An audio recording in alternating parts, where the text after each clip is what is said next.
And Elisha the prophet called one of the children of the prophets, and said unto him, Gird up thy loins, and take this box of oil in thine hand, and go to Ramoth-Gilead, and when thou comest thither, look out there Jehu the son of Jehoshaphat the son of Nimshi, and go in, and make him arise up from among his brethren, and carry him to an inner chamber.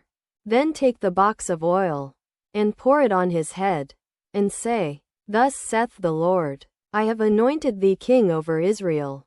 Then open the door, and flee, and tarry not. So the young man, even the young man the prophet, went to Ramoth-Gilead. And when he came, behold, the captains of the host were sitting.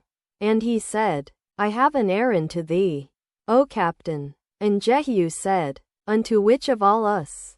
And he said, To thee, O captain. And he arose, and went into the house. And he poured the oil on his head, and said unto him, Thus saith the Lord God of Israel, I have anointed thee king over the people of the Lord, even over Israel. And thou shalt smite the house of Ahab thy master, that I may avenge the blood of my servants the prophets, and the blood of all the servants of the Lord, at the hand of Jezebel. For the whole house of Ahab shall perish. And I will cut off from Ahab him that pisseth against the wall, and him that is shut up and left in Israel. And I will make the house of Ahab like the house of Jeroboam the son of Nebat, and like the house of Baasha the son of Ahijah. And the dogs shall eat Jezebel in the portion of Jezreel, and there shall be none to bury her. And he opened the door, and fled. Then Jehu came forth to the servants of his lord. And one said unto him, Is all well? Wherefore came this mad fellow to thee? And he said unto them, Ye know the man, and his communication. And they said, It is false. Tell us now. And he said, Thus and thus spake he to me, saying, Thus saith the Lord, I have anointed thee king over Israel.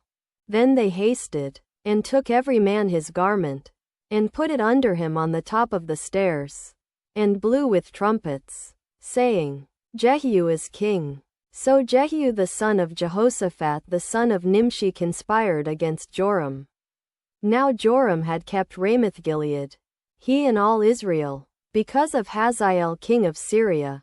But King Joram was returned to be healed in Jezreel of the wounds which the Syrians had given him, when he fought with Hazael king of Syria.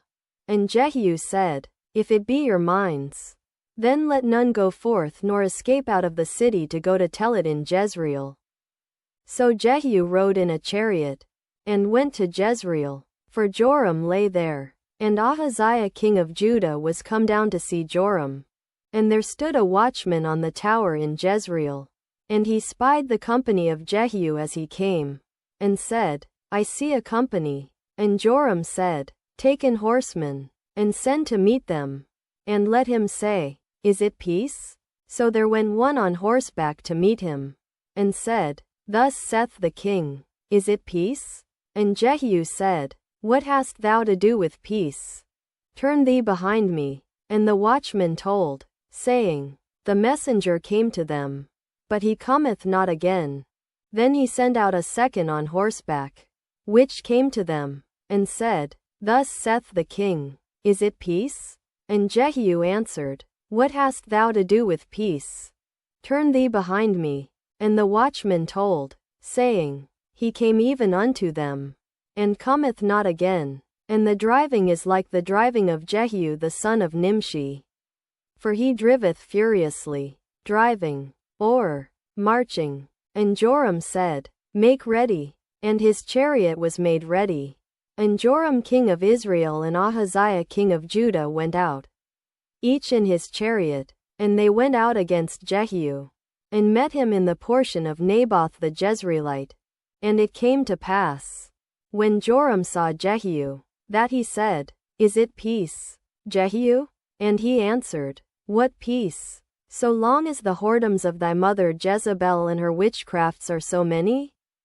And Joram turned his hands, and fled, and said to Ahaziah, There is treachery, O Ahaziah. And Jehu drew a bow with his full strength, and smote Jehoram between his arms. And the arrow went out at his heart, and he sunk down in his chariot. Then said Jehu to Bidkar his captain, Take up, and cast him in the portion of the field of Naboth the Jezreelite. For remember how that, when I and thou rode together after Ahab his father, the Lord laid this burden upon him. Surely I have seen yesterday the blood of Naboth, and the blood of his sons, saith the Lord, and I will requite thee in this plat, saith the Lord. Now therefore take and cast him into the plat of ground, according to the word of the Lord. Plat, or portion. But when Ahaziah the king of Judah saw this, he fled by the way of the garden house. And Jehu followed after him, and said, Smite him also in the chariot. And they did so at the going up to Gur, which is by Ibelim. And he fled to Megiddo, and died there. And his servants carried him in a chariot to Jerusalem, and buried him in his sepulchre with his fathers in the city of David. And in the 11th year of Joram the son of Ahab began Ahaziah to reign over Judah.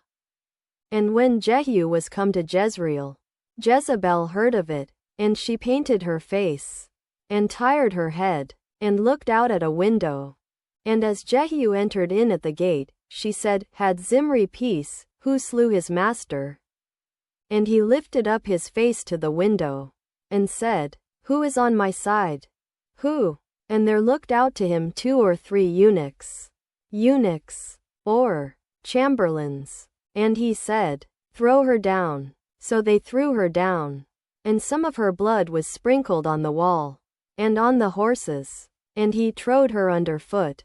And when he was come in, he did eat and drink, and said, Go, see now this cursed woman, and bury her, for she is a king's daughter.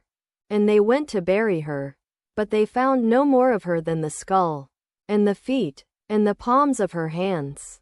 Wherefore they came again, and told him. And he said, This is the word of the Lord, which he spake by his servant Elijah the Tishbite, saying, In the portion of Jezreel shall dogs eat the flesh of Jezebel. And the carcass of Jezebel shall be as dung upon the face of the field in the portion of Jezreel. So that they shall not say, This is Jezebel.